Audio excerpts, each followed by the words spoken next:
Hello, everyone, and welcome back to another episode of the Military Money Manual podcast. Spencer Reese here from militarymoneymanual.com. Jamie, unfortunately, can't join us today, but I've got Rob Moore, an Army veteran and almost a CFP. Hopefully, by the time this goes to publication, he can put those three little letters after his name, Certified Financial Planner. A 23-year Army veteran who served as the drum major for... Is it the Band of the Army? How would you say that? The Army Band? It's as close as you could get. Yeah, the U.S. Army Band in Washington, D.C. The nickname, moniker. Okay. Yeah, Pershing Zone, D.C. It was a great career. Oh, yeah, so much awesome. Fun. But I have a lot of questions about that, but I think people are tuning into the show to hear about money and not let me scratch my curiosity about Army Band. But you started Everman Wealth and Prosperity, a fee only, I love that, financial planning firm in Northern Virginia. And you're trying to build a service-first business rooted in integrity, trust, and a genuine desire to help others thrive financially. I love all of those principles. You're also military qualified financial planner, MQFP. We've had a lot of MQFP certified, accredited CFPs and financial advisors, financial planners on the podcast, which I think is a great designation to kind of weed out those who are in it for the right reasons, maybe. It's just another really good filter to say, hey, do you have an MQFP when you're talking to a financial advisor, especially if you're in the military? Comprehensive financial planning services. So we can talk a little bit about that. But I wanted first to welcome you to the podcast. Hey, thanks, Spencer. It's an honor to be here. I've listened to a lot of your episodes and nice to meet you, virtually at least, and be a part of this movement and getting good information out to military veterans, active duty military, et cetera. Yeah, and we met through Omen Quelvog, who does the Fiscal Foxhole podcast with you. So if people are interested, so if people can go check out our episode with him, which we did recently, and then they can also check out, if they're interested in learning more about what you're up to, they can find you over there. Is that right? Yeah. Omen and I host the Fiscal Foxhole together, another military-based financial podcast. A lot of good stuff. If you like this one, it'd probably be something you'd be interested in. Cover a lot of the same type of material. But yeah, Omen and I have a lot of fun together, and he mentioned how much fun he had on the podcast. So I got right in line. I was like, hey, it's my turn. Yeah. Awesome. That was episode 216 on the Military Money Manual podcast. So if you're interested, you can go check that out. But Rob, one of the topics that we talked about before we hit record was Roth Conversion Ladders. This is something that I think we've mentioned on a lot of other podcasts, especially when people are trying to bridge that gap between military retirement and when they can access their retirement accounts tax and penalty free at age 59 and a half. And a lot of times we talk about building the gap fund or how you can access your retirement money without incurring extra taxes, extra penalties from the IRS. And one of the strategies that we've mentioned is the Roth Conversion Ladder, but we haven't really done a good deep dive into it. So I'm excited to have you on the show to kind of talk through it. And I'll play the dummy. You can explain it to me, and I'll try to ask questions like you had a client sitting across from you. So go ahead. Where do we start with the Roth Conversion Ladder? I have to preface this with, if you're someone that loves spreadsheets and really get into the weeds of trying to figure stuff out and optimize and plan and know what your financial situation is going to be today, tomorrow, the next year, and the next 10 years, that's a requirement for a Roth Conversion Ladder. I'm going to start with that because it requires a ton of planning. That's the first thing I just want to say, jump it out. It's kind of complicated. It's not for someone to just kind of wing it. It takes a lot of planning and forethought. Before we jump into what it is, I do want to talk about like who uses it in simply just kind of a one line of what it is before we get the details. For us, obviously military, people are retiring before that magic number of age of 59 and a half that you mentioned. So we're retiring around 48, 50, 51. And we've got this bridge gap time that you mentioned, the 8-year or the 7-year or 5-year, whatever it is before you hit that magic age, 59 and a half, where the pension might not cover everything you need. The VA disability is unknown, and we don't know if it's going to cover what we need. So in the meantime, we can do some preparation before we hit little R, before we retire from the service, to start doing some conversions and get prepared from an income standpoint to float us all the way out to age 59 and a half. It's very popular with the FIRE movement, financial independence, retire early. I don't know how much you talk about that in your podcast, but a lot of FIRE folks end up doing something like this. But with those folks, their income's kind of artificially low from a tax standpoint. They live very frugally. So these Roth conversion ladders can help kind of get them to gain access to all the money they've saved in a tax deferred IRA.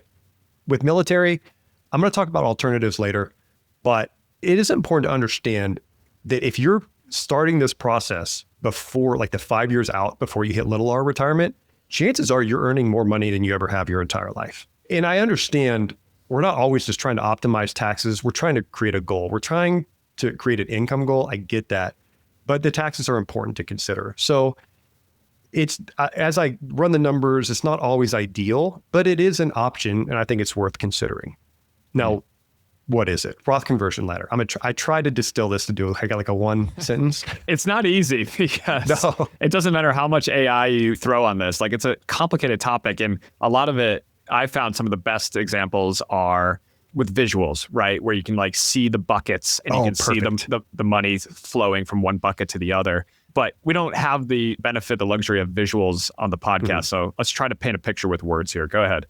All right, so this is all me. This ain't AI. So if it's bad or wrong, it's all me. AI did this up. So what I came up with, the Roth Conversion Ladder is a strategy in which you make a series of conversions from your tax-deferred IRA to your Roth IRA every consecutive year prior to retiring from the military, with the intent of taking those conversions out as supplemental income every single year prior to age 59 and a half. Obviously much more complicated than that, which we're about to get into, I assume. But in a nutshell, that's what we're looking at. Okay. So I have some basic familiarity with the terms you just used there, but let me attack this as, someone who's coming in with not a degree in economics and nearly completing their CFP designation. So we're talking about moving money from a traditional retirement account. So that's money, contributions that we put in previous years, and we skipped paying taxes on it when we put it in. The agreement with the government is, hey, we get to skip paying taxes on it today, but when you withdraw that money, you're going to have to pay taxes on it. For most military folks, especially early in their career, on this podcast, we talk about Roth IRAs and Roth TSP because they have an artificially low income because a lot of their income is untaxed, right? BAH, BAS, possibly CZTE, combat zone tax exclusions.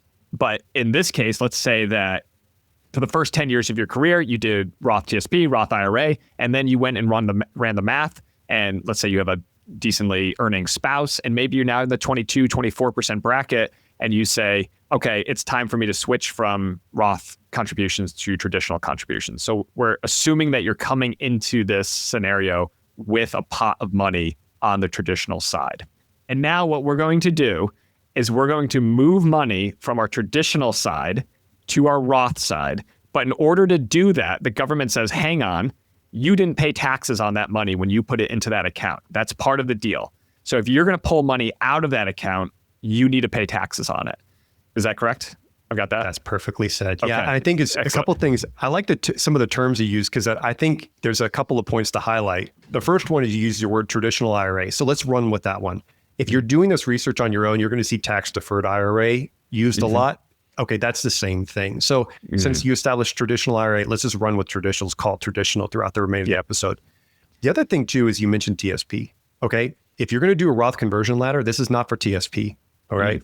In order to even begin this process, you need a traditional IRA account. You need a Roth IRA account. If you've been a good service member, you've been slamming money or TSP, good for you. This is not going to help you. All right. So this is all within the IRA universe that you're going to be doing this and executing it. It doesn't work in the TSP. But the TSP is bringing in Roth conversions. Is that going to open up an opportunity here that if you have been slamming money into your TSP, like all good service members who listen to the Fiscal Foxhole and to the Military Money Manual podcast, if you have been maxing out your TSP, is this Roth conversion change that they implemented at the beginning of 2026, is that going to open up this opportunity? No, not necessarily, because the rules that I guess allow, or I guess the rules that are navigated in order to do this lie within the IRA world. It's not for the TSP. TSP is under different umbrellas and the rules don't apply. The same rules don't apply. So you can't do it. By the way, the Roth conversion in the TSP is awesome. Just an aside, It's so great. I actually I did like a $1,000 one this year just to play around with it. Super easy. All the great like warnings like, hey, idiot, you have to pay taxes on this. Like they didn't allow you to get through without like knowing what you're doing. So the Roth TSP conversion within the TSP is great, but that's not what we're talking about. We're talking about IRAs. So we're talking about doing this inside the IRA universe. Correct me if I'm wrong, but there is a potential, just to complicate things further, there is a potential path where you can move some money or all your money from your TSP to the IRA universe and then execute this plan. But let's not complicate it right now. But that is a path, right? I just wanted to pin that. It is. But remember, as we get in to explain how this works, like we're going to be doing these conversions before we're out of the military. Before we're out, right? Which would not allow the TSP, to be moved into the IRA. Yeah. So we can't take the TSP to IRA. Now you can do it after you get out. If you're doing some other side gig and you're going to get out of that before age 59, I guess you could. But for the purposes of active duty, that's not feasible. The use case that we're focusing on here is someone who's executing this plan leading up to an active duty retirement. They're not executing this after they've left the service, which you still could do. But in this use case, we're talking about a service member who's going to start doing a Roth Conversion Ladder while they're on active duty, so that they can access funds before age 59 and a half. Yeah. Hence the planning. That's the warning about this. Takes a lot of planning. Yeah. Okay. And real quick, I just want to jump in. If you're someone who has a ton saved in your traditional IRA already, and you're now starting to consider doing this, maybe you're 5 years out from little R retirement, you're 5 years out from retiring from the military service, then you're in a good spot. You can actually consider doing this for your bridge income supplement. If you're someone who doesn't yet, it's not too late. You'll understand the process as we describe it, but just know that you're going to be limited to the amount you can do, because if you do this, you're going to be limited to the annual contributions limit to the IRA, which for a married couple is $15,000. So later on, you'll see how this plays in, but you would be limited to like $15,000 a year, or if you're by yourself, $7,500 a year as it stands in 2026. I think we've caveated this enough. Let's say, so in our example, what are we? We're we've been in for 15 years. We're planning on a standard 20-year military career. And we book an appointment with you and you say, hey, there's this thing called a Roth Conversion Ladder. What's next? Mm-hmm. I think it's important first, before we consider doing this, is we understand what a conversion is and the difference between a contribution and a conversion. All right. Reminder, we're in the Roth IRA space, traditional IRA. We're talking about IRAs. Yep. Let's first talk about a Roth conversion. I'll try to make this pretty simple, quick, as painless as possible. A Roth conversion in the IRA world is when the process in which you take funds invested in a traditional IRA and you just simply move it over to a Roth IRA. And as you mentioned at the beginning of the episode, it gets moved over, but the IRS says, hey, you had a tax break on this $10,000, but it's time to pay the taxes on it. Normally that happens in retirement, but in this case, you're moving it over to a tax-free Roth. So in the eyes of the IRS, that's basically when the taxes are due. So you're going to owe taxes on that $10,000 in the year in which you do the conversion. So if you do a $10,000 conversion in 2026, you're going to owe federal and state taxes on the $10,000 in 2026. But that is just taxable income. There's no penalty. There's no fine. This is something that's actually authorized in the tax code. The IRS has said, hey, you have money in your traditional IRA. You want to move it to your Roth IRA. That's fine. You're welcome to do that. But because you didn't pay taxes on that when you originally made the contribution, you now need to make taxes on that because it's going into an account, the Roth IRA account, that is going to grow untaxed and then distribute untaxed. And so at least the way that the United States has set up their tax code, we have said income needs to be taxed. Basically, the government is just saying, the IRS is saying, that's great. But when you originally made this contribution, let's say it was last year or 2 years ago or 5 years ago or 10 years ago or 40 years ago, you never paid taxes on it. And so we would like you to pay taxes on it, please. Also enforceable by the law. Excellent clarification. That's why there's two of us talking about this. Yeah, there's no penalty. That's the most important thing. There's no penalty, but you do have to pay taxes. A lot of other weeds there, a lot of other mines you can step on with the timing of those taxes. I'll leave that up to you, maybe another episode, but just be aware the taxes have to come out of your pocket. You can't take it out of the conversion itself. So you can't take it out of the conversion. Okay, that's an important point too. So you have to have, so let's say you move $10,000 over your 10% bracket or 10% effective tax rate, you owe $1,000. you can't pay the $1,000 out of the $10,000 you moved. You have to pay it out of your checking account, out of your income, out of other assets that are outside of that amount that you converted. Okay. If your custodian is worth anything that you're doing this in, they'll warn you plenty of times. Like the TSP, like I said, they hit you over the head 100 times. Like, hey, they warn you many times. And if, with good custodians, they should do the same thing, but you should be aware of that. One other thing I'll just highlight on like a tactical, practical level here is for most military service members, when you do this, like the IRS is not going to immediately knock on your door the next day and say, "Hey, you need to pay this." You're just gonna you're going to get a 1099-R probably in January of the following year, and you'll just need to add that to when you file your taxes, and then the IRS will say, "Oh, you moved money from a traditional account where you hadn't paid taxes to a Roth account. You now need to pay taxes on that $10,000, so we're going to add that to your taxable income." Okay, exactly. Keep right. going. Well done. Okay, so now we've outlined what a conversion is. So we've moved money over from a tax deferred, the traditional IRA to the Roth IRA. Now we have it over that tax-free bucket in the Roth side.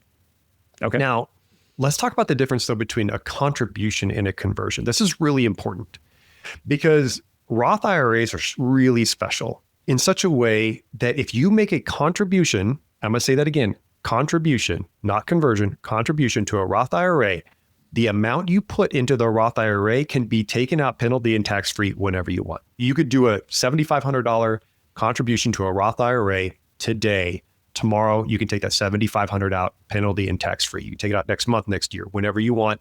In the eyes of the IRS, they view that as sort of a vested basis, I guess, in a Roth IRA that you've already paid taxes on. So they can't prevent you from taking it back out penalty and tax-free.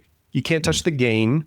So if you leave it in there for a year and it grows to $7,700, you could take $75, but you have to leave the $200 worth of gain in there. If you take that out, then you're going to be subject to taxes and penalties if you're before age 59 and a half. So that's a really special rule for Roth IRAs, and it's kind of at the heart of how the ladder is built. That is a special rule about the Roth IRA, and it's something that we hammer home on this podcast because it does provide additional flexibility. And for a lot of military service members, we encourage, hey, max out your TSP. But once you've done that, it's like, okay, now, or especially for a military spouse maybe who's not working, max out the Roth IRA because that is much more flexible, liquid money to tap than a TSP account, which there are ways to access those funds. It's just could be a lot more of a headache. Whereas with a Roth IRA, it's literally, I've put in $15,000 over the last couple of years. I'm going to withdraw $15,000 and that's it. Done. There's no implication tax-wise. Yeah. Now, Spencer, one of your listeners who's been listening closely, they might have noticed something where the difference between the Roth conversion and contribution, we haven't outlined any difference between them. So they might be thinking like, okay, well, cool. I can convert from my traditional IRA over to a Roth IRA. Now I've contributed to my Roth IRA. I could just take that money out tax-free. Well, IRS has limits on that. They know that. I mean, they've sniffed you out. They know what you're doing. So you can't do that over a certain period of time. So let's talk about the 5-year rule. The first 5-year rule is one that you might already be familiar with for Roth IRAs. There's a general 5-year rule that says if you want to take qualified distributions for a Roth IRA, i.e. after age 59, have to, what you're normally saving in a Roth IRA for, your oldest Roth IRA account has to be open for longer than 5 years. Okay. This doesn't really tend to be a problem because most folks have established a Roth IRA. People that listen to you or have been thinking about money, they're going to have a Roth IRA that's been open for a long time. Or if they haven't and they open it right before retirement, well, usually the Roth IRA money is kind of like the last monies we use in retirement, that tax-free bucket. This doesn't really tend to be a problem. So there's the 5-year rule. And I bring that up to differentiate it between the 5-year rule we're about to talk about. So that general 5-year rule, let's set that aside. We're not going to worry about that one. There's another 5-year rule, and it applies to conversions. So we talked about the difference between contributions and conversions. With the contribution, you could take that money out right away. You can take it out tomorrow, next year, whatever. With a conversion, it's different.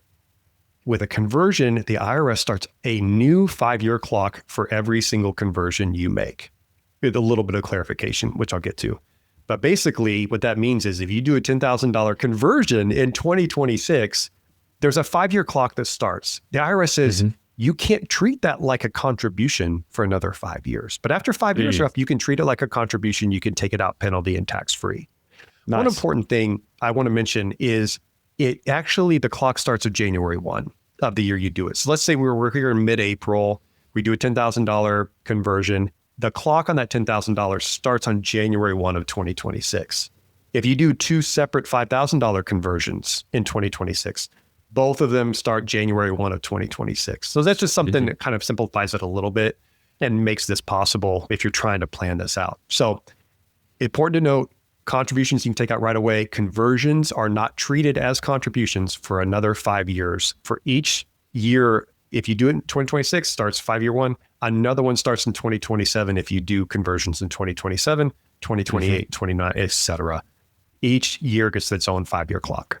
Makes sense. And the IRS considers the 5 years expired. So if we did it today, April of tax day, actually, of 2026, you would be able to touch that money, tax and penalty free, withdraw it in January 1st of 2031 or 2032, which is it 5 full years? It would be 5 full years. So January 20, well, as I understood this, we might be getting a tax pro. Yeah. You check your tax pro when you go to Mill Tax and H&R Block, maybe send a message. Okay. But yeah, 2026, my understanding is it's 5 full years. So yeah, January 1 of 2031, because 2026 is a full year, 27, 28, 29, 30. Yeah, so 31. Yeah. Okay. Is my math correct? Yeah, it should be. Yes. Yeah. So 26 is a full year, 27, 28, 29, 30. So then you'd be able to touch it in January 1st of 2031. Correct. Yeah, we're money guys. We can count to 5. We got it. Barely. I had to use my fingers there, but yeah. I mean, that makes sense to me. So the IRS is basically saying there's 2 different rules. There's a contribution, which they're saying, yep, you can make a contribution anytime you want. And this is something I always remind people of. Up until tax day, or you file your taxes, you can make a contribution for the previous year into a Roth IRA. So this is, when people kind of first hear about the podcast, and it's like a lot of people come in January, right? Because people are excited about money, New Year's resolutions and whatnot.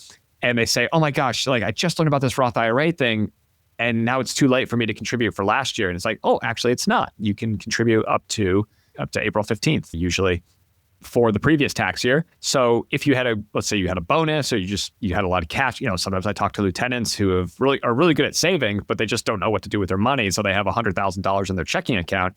And I say, right, go ahead, throw in all the contributions for last year and top it up for this year as well. You do have that opportunity. And what we're saying is for those contributions, you can pull them out tax and penalty free at any time from a Roth IRA. But for a conversion, if you're moving the money from a traditional account to a Roth IRA account, the IRS says, okay, slow down, cowboy. You need to let the money percolate, marinate for 5 years.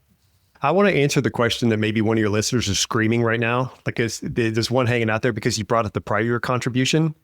That also only applies to contributions. It does not apply to conversions. So you can't do a conversion and apply it to the prior year. The conversion is within the year you do it. So for tax purposes, for the 5-year clock, it's within the year that you do it. So that's just one important clarification to add on to all the great information you provided. Just a quick note from one of our sponsors, and then we'll be right back to the show. It's no secret Spencer and I are both huge fans of the Thrift Saving Plan, the military's version of the 401k retirement plan. We've both been investing in the TSP for over 14 years and are thrilled to announce we've consolidated all the information you need to know into a new course called the Confident TSP Investing Course. That's right. The course is a comprehensive guide to navigating the TSP, breaking it down to easy, bite-sized chunks that lay out the basics of the thrift savings plan, the funds available, and the investing strategies so you can build wealth while you serve. We both know what it's like to be a beginner and to be overwhelmed with all the information that's out there about investing in the TSP. Head over to militarymoneymanual.com/TSP, Tango Sierra Papa, to find our simple breakdown of all you need to know. You get lifetime access, and we'll have a growing library of content. And one of my favorite parts about the course is that for every course we sell, we're going to be donating one to an E4 or below. Yeah, I love that feature of the course, Jamie. So if you're an officer, an NCO, a senior NCO out there, and you purchase a course, first of all, thank you. And also know that you're helping a fellow service member, a sailor, a soldier, a Marine, an airman, a guardian, a Coast Guardsman, E4 or below, take one step closer to their financial success. The link's in the show notes, or head over to militarymoneymanual.com/TSP where you can sign up for the Confident TSP Investing course. Now, back to the show. Maybe we should like kind of tease where this is all going. Well, but we're there. Okay, I think. Yeah. All right. So now that we understand all the minutia of traditional IRAs, Roth IRAs, the 5-year rule, what does this allow us to do? And like, why have we spent the last 20 minutes kind of leading up to this moment? Yeah, it's inevitable. You have to go over all that stuff. I tried my best to distill it the best I could. That was one of the best explanations I've heard about it. So I'm excited to get to the punchline. Okay, so how does this apply? So how do you do it? So using all the information we just talked about, you can, if you plan ahead, you can use this Roth conversion. You could do it every year before you get out of the military and then use that as supplemental income when you get out. So in practical terms, let's just make it as simple as possible because we're talking about 5-year increments. Let's say you're 5 years out from military retirement. You're, let's say, 49 years old. You got 5 years left till you hit your military retirement. And then you're going to have 5 years of that bridge before big R, or you hit the age of 59 where you can touch your TSP, you can touch your IRA, 401k, or whatever you have. So you've done the planning, you've looked ahead and you said, hey, I'm going to need $20,000 in additional income for each year of my bridge, the 5-year bridge before I hit age 59 and a half. I've got $100,000 in my traditional IRA, and I'm going to start doing this. So what you do in that year where you're 49, you convert $20,000 to the Roth IRA. The next year, you're 50, you convert $20,000 to a Roth IRA. You do this every year. You're paying income taxes on the conversions, you're paying income taxes on your income, and you're doing these conversions every year, and you're getting all that money set aside. Now, if you've been paying attention, you know that now each one of those conversions has its own 5-year clock that starts. But that's okay because we're doing this 5 years in advance. Now, fast forward, you're 54 years old, you're retiring from the military, and now it's time you need that $20,000 supplemental income to get you to age 59 per year. Well, guess what? The Roth conversion that you did at age 49 has matured, for lack of a better term. The 5-year clock is up, and now you can treat that $20,000 conversion as a contribution, and you can take it out penalty and tax-free at age 54. At age 55, the conversion you did at age 50 is now available, and so on and so forth. And you do this every year until you hit age 59, and then you can plan as robustly as you care to with all of your retirement accounts. Just to double click on what Rob just said there, this takes a lot of pre-planning. Maybe not a lot, but it does take. It takes okay, it does take a lot. It takes pre-planning. When people contact me and they say, "Hey, Spence, yep, super on board with all these retirement accounts, but there's kind of a problem here because I'm planning on retiring in my 40s or 50s, and I won't be able to access these till 49 and a half. 59 and a half. What's the deal?" And we can bring up Rule 72T or substantial equal periodic payments, SEPP. I'll just drop those buzzwords in there. Feel free to go do your own research on those things. Again, those are really big in the FIRE community. But one of the other tools available to us is this Roth Conversion Ladder. Mm-hmm. And for someone who has built significant retirement savings and wants to access them in a penalty and tax efficient manner, the IRS has written this into the tax code. And there is an opportunity here where you'll still pay taxes on, because you didn't pay tax originally when you made the traditional IRA contribution, the IRS says, hey, pay up, buddy. So you will have to take that into consideration, but it is a way to access money that you've quote unquote locked away for retirement without paying that, early withdrawal penalty before age 59 and a half. I like that you brought up the 72T because it brings into the picture alternatives for people in this scenario. Because a listener might be on the verge of military retirement. It's okay, well, it's too late to do this ladder. Or they might not be the type of, maybe financial nerd that you and I are that loves this stuff. And they might not want to do the planning that it would take for 10 years plus to make this work or be interested in doing it altogether. So there are alternatives. The 72T, a little gnarly, super rigid.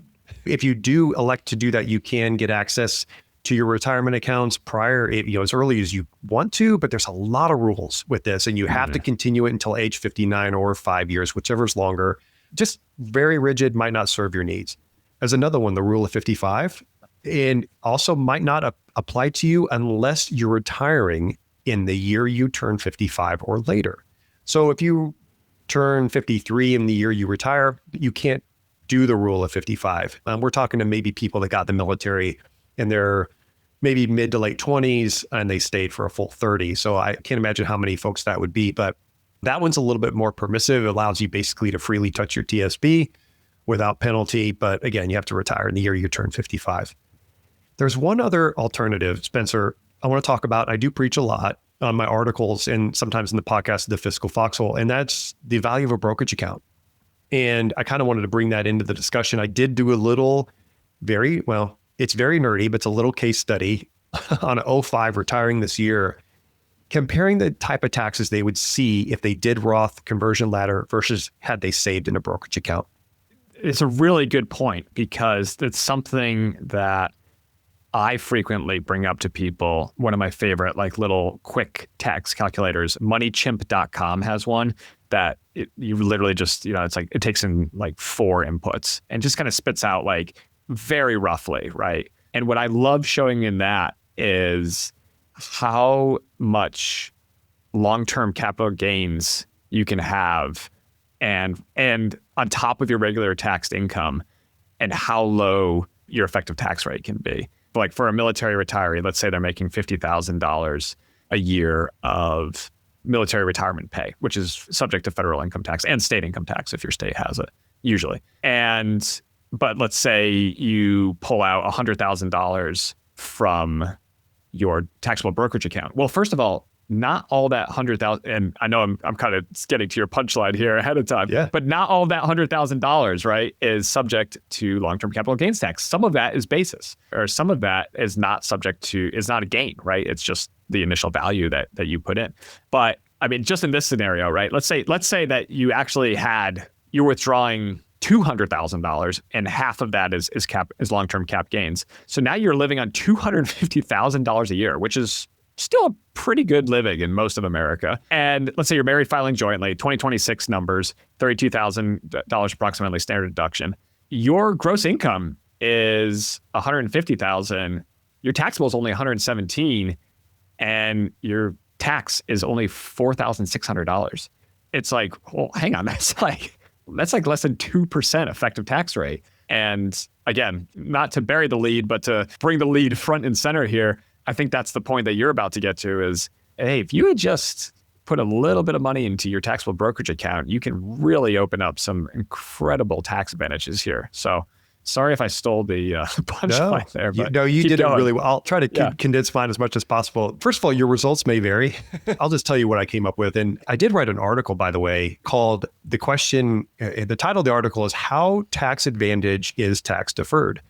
I actually did a mock study of a fictional character who did all of his retirement savings in the brokerage versus all of his retirement savings in a 401k, or what we know in the military as a TSP. And I meant to kind of show the taxable brokerage account has some tax advantages built into it. It's not as bad as people think it is. I actually kind of did it in a way that I thought, well, I'm going to make it as simple as possible, but also kind of benefit of the doubt to the brokerage side, because I knew that the tax deferred would win, but I didn't want it to be a complete slaughter. Yeah. All the details are in there. But actually, Spencer, I'll tell you what, I came out with the final numbers, and the brokerage side actually ended up winning in the long run. Yeah. I did not. It actually ended up being it proved too much. It was well, this is ridiculous. But all the data is there if you wanted to. And I don't know if listeners care to. I could send you a link. But absolutely, we're gonna have that link in the show notes. We'll make sure that we have that. For this though, and I won't be as long-winded about this, but I did a simple spreadsheet analysis of an 05 retiring this year, 2026, who 8 years ago. Well, I guess it would have been 7 years, but 8 full years. 2019, the beginning of 2019, they were in 04, and they identified the need for a $20,000 a year supplement for 8 years when they retired at age 51 before they turned age 59. Okay. Yep. So I broke down their taxable base pay. For instance, 2019, they're 44 years old, and 04 with 12 years of service, taxable income base pay of $86,832, all the way up to 05 in current year. Taxable base 139, 104. I ran these through. the tax codes of those years. I did it all that, and just estimated their federal income tax, married filed jointly with the standard deductions. No other complicating details. And now on top of that, I threw a $20,000 conversion each year. So they converted from their tax traditional to the Roth, $20,000 each year. So that added $20,000 taxable income for the year. And then going all the way out to age 59, all the way out to 2034, just using their taxable pension, which begins at age 52 at $70,101, predicting the federal tax all the way out to 2034. That's unknown because we don't know what tax rates are going to be at that time.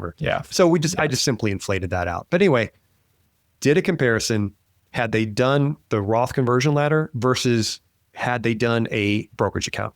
So we're assuming they have 160,000 saved in the traditional IRA or 160,000 saved in a taxable brokerage with 50% basis. I'm glad you brought that up. I won't go into all the numbers. Basically what it comes down to, for those 16 years with the Roth Conversion Ladder, they pay $159,000 in taxes. With the brokerage account, they pay $140,000. It's actually a tax advantage to the brokerage side. And one of your savvy listeners might be like, scream at the radio, like, well, hold on. They got a tax break with the traditional IRA when they did it long ago. If they did $160,000 and they were in the 12% tax bracket, which a lot of early military folks are, that means they saved $9,600 in taxes over that time. And you subtract that from the 159, we're still at a net tax advantage aggregate of $13,000. That never mind present value of money and time value of money. That's just aggregate, simple addition. But I say all that just to kind of show that people, brokerage accounts get a bad rap. And I think people are afraid of them because the taxable word scares them, but they can be very tax efficient.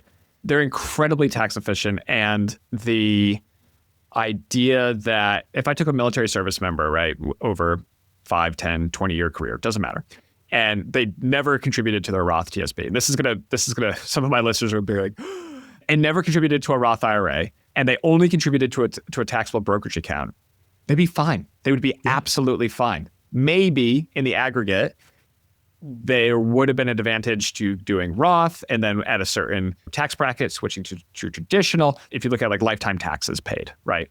But nobody looks at lifetime taxes paid. All anybody cares, like, how much did you pay in tax 4 years ago? I have no idea. And I'm sure maybe you do off the top of your head, but that's only because of what you do. But no, nobody can remember what their effective tax rate was. I do kind of know my general effective tax rate over my military career. It was under 10%. In fact, most years it was under 5%.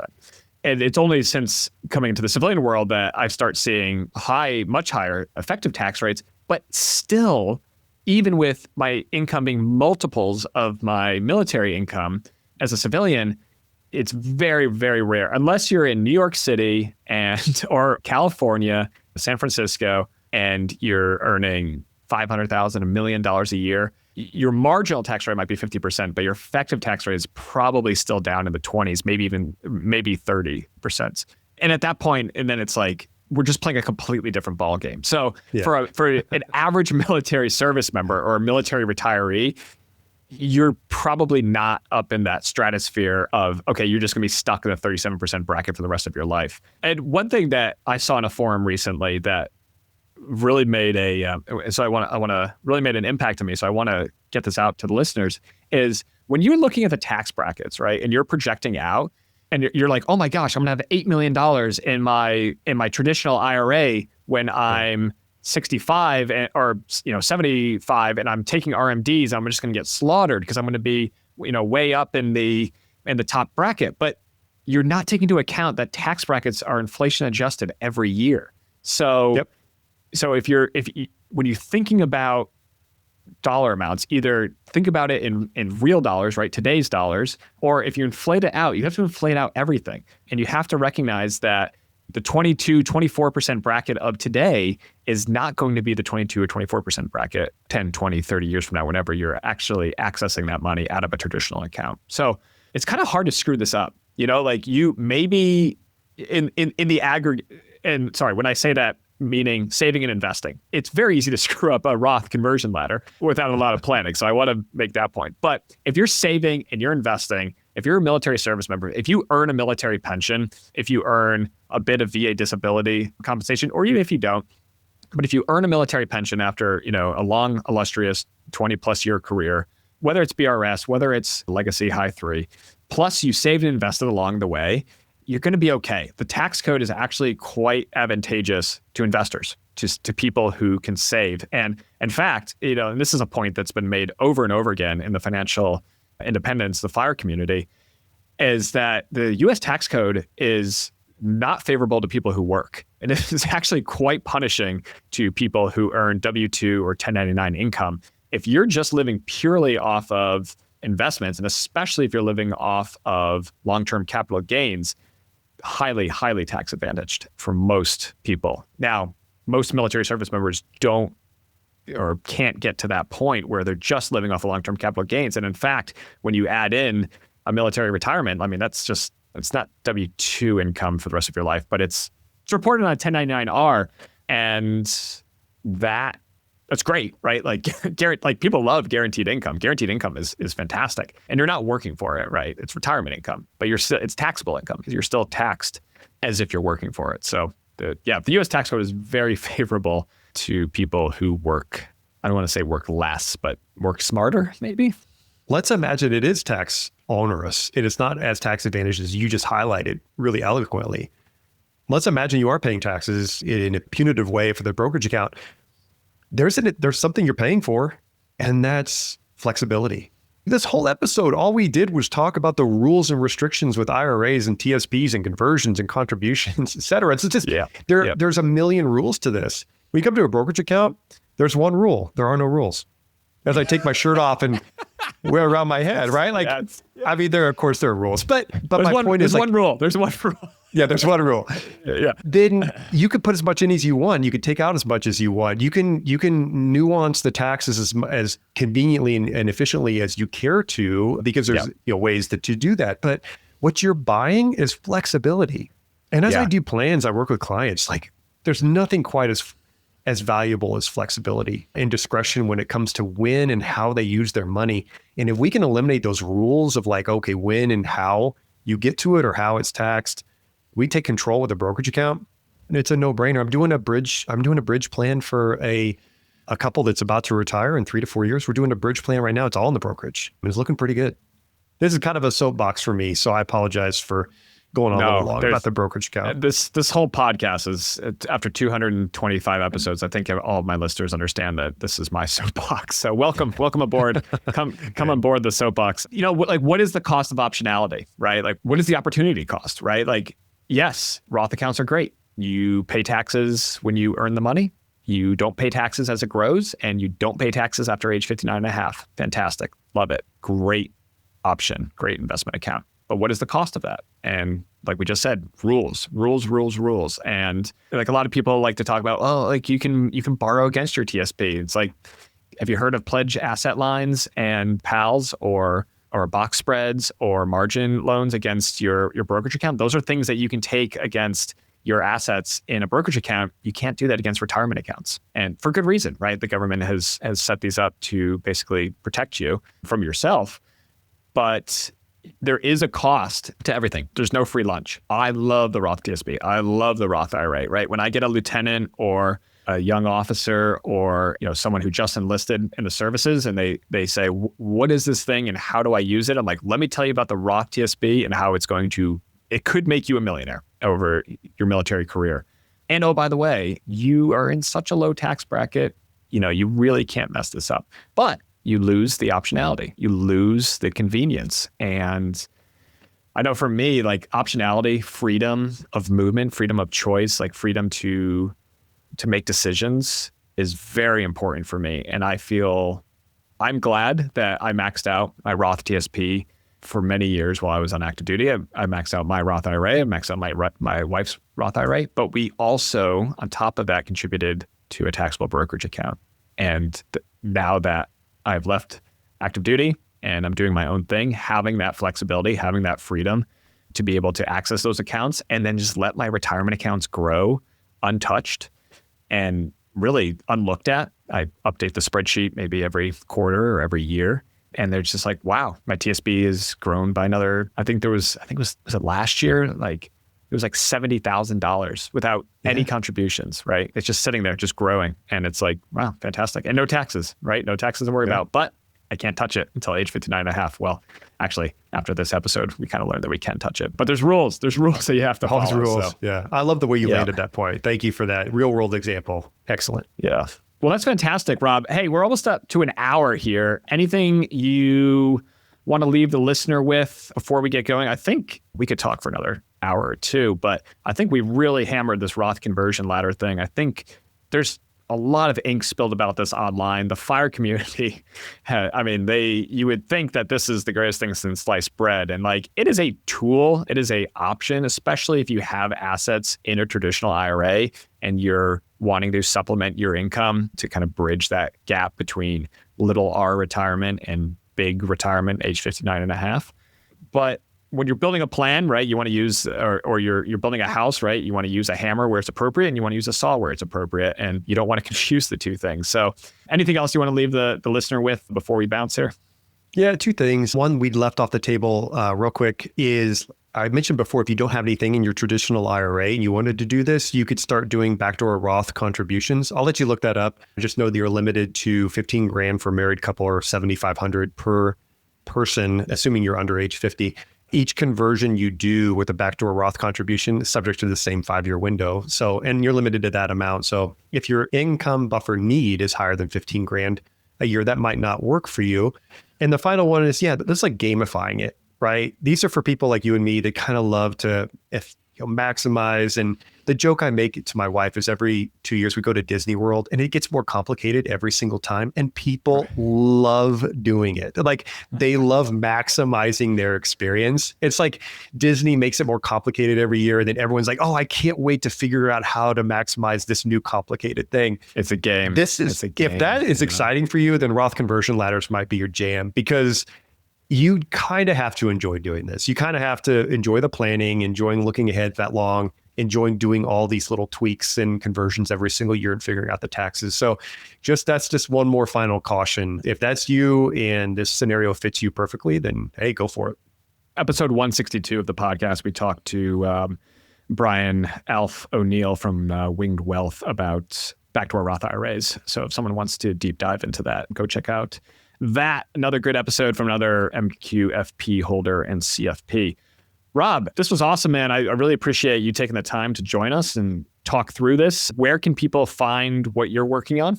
And where can people find where to work with you? The first one is the podcast that my buddy Oman, you mentioned before, we host together, called the Fiscal Foxhole. Compared to the Military Money Manual, it's in the infancy. We've just cracked out of the shell and getting our legs under us as we go on. But we have a lot of fun talking about all things military finance, veteran finance, retired, et cetera. Finance related. It's called the Fiscal Foxhole, available wherever you listen to podcasts. And my business is called Everman Wealth and Prosperity. You can find me at prosperwitheverman.com. You can find links there to contact me, set up a introductory meeting.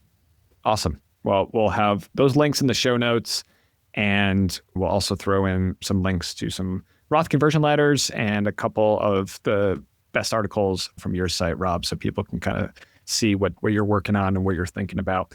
But thanks again for joining us on the show. Yeah, look forward to joining you on the Fiscal Foxhole one day with Oman. Thanks, Spencer. It's been a pleasure.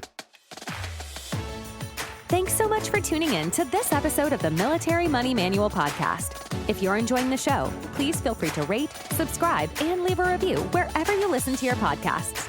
This helps others find the show, and we really appreciate it. Thanks again for tuning in, and we'll catch you in the next episode. The views and opinions presented here are those of the speakers and do not necessarily represent the views of the DoD or its components. Reference to any commercial products or services does not constitute DoD endorsement of those products or services.